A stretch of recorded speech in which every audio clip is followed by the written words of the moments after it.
Se você é fã daquela sardinha enlatada, mas ainda fica consumindo a industrializada, cheia de conservantes e ingredientes que você não faz a menor ideia do que são, esse vídeo é para você. Vem comigo que hoje eu vou te ensinar a preparar a sardinha enlatada na pressão e como receita bônus essa deliciosa torta salgada de sardinha. O meu nome é Belle e esse é o canal Receitas da Belle, sejam muito bem-vindos! E gente, para essa receita vamos precisar de 8 tomates bem maduros, 5 cebolas e alguns dentes de alho. Além disso, precisamos da sardinha. Você deve pedir que o seu peixeiro retire a cabeça da sardinha, retire as vísceras dela e também as escamas. Mas ela precisa ficar fechadinha como essa minha que vocês acabaram de ver. Bom, aqui eu já estou com todos os meus ingredientes higienizados. Os meus tomates foram lavados, as minhas cebolas descascadas, assim como os meus dentes de alho. Depois disso eu irei cortar os meus tomates em rodela, mas eu irei retirar esse olhinho que vocês estão vendo aqui no vídeo, que é a parte de baixo do tomate. E depois de retirar essa parte do meu tomate, eu irei cortá-lo em rodelas grossas. Você não pode cortar o seu tomate em rodelas finas, ok? Corte-o mais ou menos na espessura do seu dedo mindinho. E olha aqui, gente, esses são os olhinhos do fundo do tomate que eu costumo falar. Essa parte aqui eu irei descartar. Outro ponto muito importante é, no início do vídeo eu falei que eu irei utilizar 8 tomates. Porém, agora no início eu só irei cortar 6 tomates. Assim como as cebolas. Vocês me viram falar que eu irei utilizar 5, mas só irei cortar em rodelas nesse momento 4 delas. E a primeira dica desse vídeo, uma das mais importantes, é a seguinte. Você precisa cortar a sua cebola em rodelas com a mesma espessura que os seus tomates. Já os dentes de alho, eu irei cortá-los ao meio. E aqui eu estou utilizando 10 dentes de alho. A quantidade de alho deve ser escolhida de acordo com o seu gosto, não esqueça disso, ok? E se você ainda não for um inscrito aqui do canal, aproveite agora para se inscrever. Ative também as notificações e fique por dentro de receitas deliciosas e dicas incríveis. Depois de cortar os temperos da sua receita, você irá iniciar o preparo dela. Para isso, selecione a panela de pressão da sua preferência e forre o fundo dela com as rodelas de cebola. Precisa cobrir todo o fundo da sua panela, ok?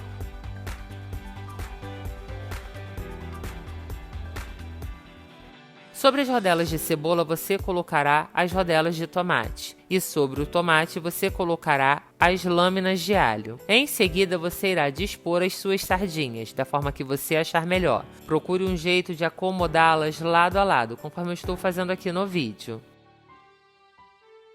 E me conte nos comentários, você já provou sardinha preparada dessa forma?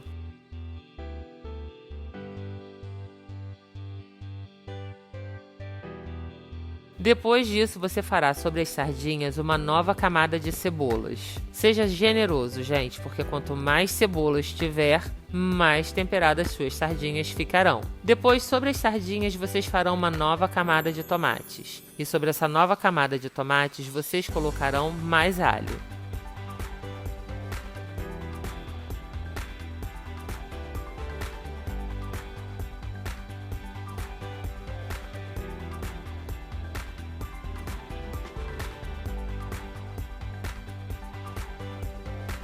Agora, sobre essa nova camada de tomates e cebola, você virá com a segunda camada de sardinha. E é exatamente nesse momento que entrará a última cebola e mais 2 tomates na nossa receita. Eu irei cortar essa cebola também em rodelas, porém eu irei soltar essas rodelas como vocês estão me vendo fazer aqui no vídeo. Em seguida, colocarei esses anéis de cebola sobre a minha sardinha e depois irei fatiar os meus tomates. No caso do tomate, eu gosto de fatiar um a um, porque assim eu não crio desperdício. Por exemplo, se eu conseguir cobrir toda a superfície dessa última sardinha que eu coloquei com um tomate, ótimo. Agora, se não, eu irei utilizar 2. Agora que os ingredientes iniciais da nossa receita já estão na panela, vamos preparar os temperos secos. Para isso, em um recipiente adicione 1 colher de café de sal, 3 colheres de café de colorau e meia colher de café de pimenta do reino. Mexa tudo muito bem para agregar esse tempero seco e em seguida acrescente a ele 250 ml de água.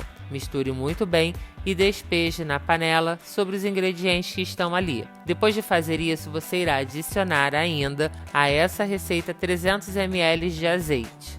Em seguida, tampe a sua panela de pressão e leve ela ao fogo médio por 45 minutos. E, gente, calma, eu sei que o azeite andou bem caro, agora ele até deu uma baixada, mas ainda tá com preço elevado. Então você pode substituir o azeite por óleo, mas utilize um óleo de boa qualidade, como óleo de girassol ou óleo de canola, ok? E após 45 minutos de cozimento na pressão, foi assim que as minhas sardinhas ficaram. Elas estão iguaizinhas às sardinhas em lata, gente. Com a diferença de que aqui tem muito mais sabor, e eu sei bem todos os ingredientes que eu utilizei. Além disso, também não possui conservantes. E todo esse azeite que vocês estão vendo aqui, ou óleo, ele pode ser consumido depois com moderação. E para quem estivesse perguntando, ao todo nessa receita, eu estou utilizando 10 sardinhas.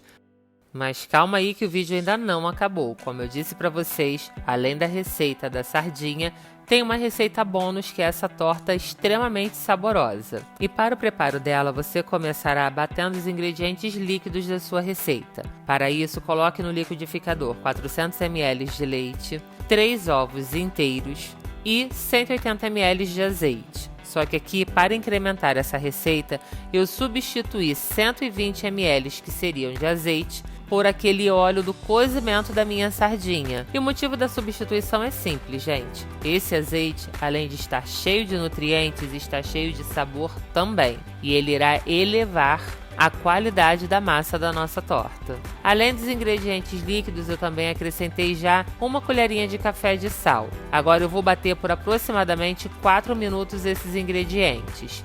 E após esse tempo eu irei acrescentar a farinha, com o liquidificador ligado. Depois que a farinha for totalmente agregada e misturada à parte líquida da minha receita, eu irei entrar com o fermento em pó. Vocês sabiam que a tampinha do fermento corresponde a 1 colher de sopa? Pois bem, você deverá acrescentar o fermento e você só baterá ele até que ele seja misturado à massa. Depois disso, a sua massa estará pronta. Agora vamos, enfim, à montagem da nossa torta. Vocês estão vendo aqui que cor maravilhosa a minha massa ficou? Então, eu irei dividi-la em 2 partes iguais. A primeira metade eu colocarei no fundo de uma forma que deve estar untada com manteiga e enfarinhada com farinha de trigo. Irei espalhar bem com o auxílio de uma colher para que tenha a mesma quantidade de massa em toda a extensão da forma e em seguida irei acrescentar as minhas sardinhas cortadas ao meio.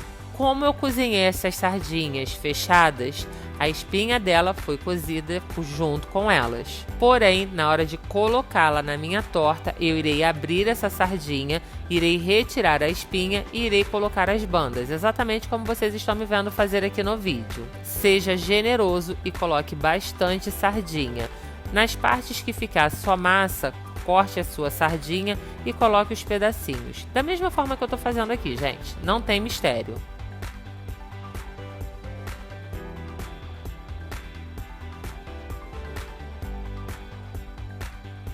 Em seguida, você pegará aquele alho, aquela cebola, aquele tomate junto com o azeite e colocará sobre a sardinha. Novamente, sejam generosos. Coloque esse tempero sobre toda a sua sardinha, da forma que vocês estão me vendo fazer aqui no vídeo. E para aqueles que não entenderam por que eu falei das sardinhas em unidade, eu vou explicar agora o motivo. Porque assim fica bem mais fácil de vocês se orientarem, ao invés de eu falar de peso. Por quê? Quando você pesar a sardinha, se ela estiver muito grande, ela dará uma quantidade de sardinhas, e se ela estiver menor, ela dará uma quantidade maior. Então, baseie-se pelas unidades e não pelo quilo, ok? Depois de acomodar a sardinha e o tempero do cozimento dela sobre a primeira camada de massa, será a hora de acomodar sobre esse recheio o restante da massa que deixamos no copo do liquidificador. Lembre-se, espalhe bem a massa para que ela cubra todo o recheio e ele não resseque na hora de assar. Em seguida, leve a sua torta para assar em forno pré-aquecido a 180 graus por aproximadamente 45 minutos. Mas você pode fazer o teste do palito após 30 minutos da sua massa assar, porque o tempo que ela leva para assar depende da potência do seu forno. A minha massa eu assei em um forno elétrico, então ele acaba levando um pouco mais de tempo. Para você ter certeza que a sua massa está bem assada e para não correr o risco de solar a massa da sua torta, só abra o forno 25 minutos depois dela já estar lá dentro assando. Quando a sua torta estiver pronta, é só você se deliciar com ela. Agora eu vou cortar a minha para que vocês possam ver como ela ficou. Não esqueça que a sua participação é muito importante para o nosso trabalho e para o nosso crescimento. Por isso, deixe o seu like, o seu comentário, compartilhe e salve esse vídeo. Essas ações eu prometo, não custarão nadinha para vocês, mas elas irão nos ajudar muito e eu estou contando com a sua colaboração. Bom, então é isso, gente. Espero que vocês tenham gostado e se vocês assistiram esse vídeo até o final, muito obrigada. Um beijo, até a próxima, fiquem com Deus e com mais duas receitas incríveis.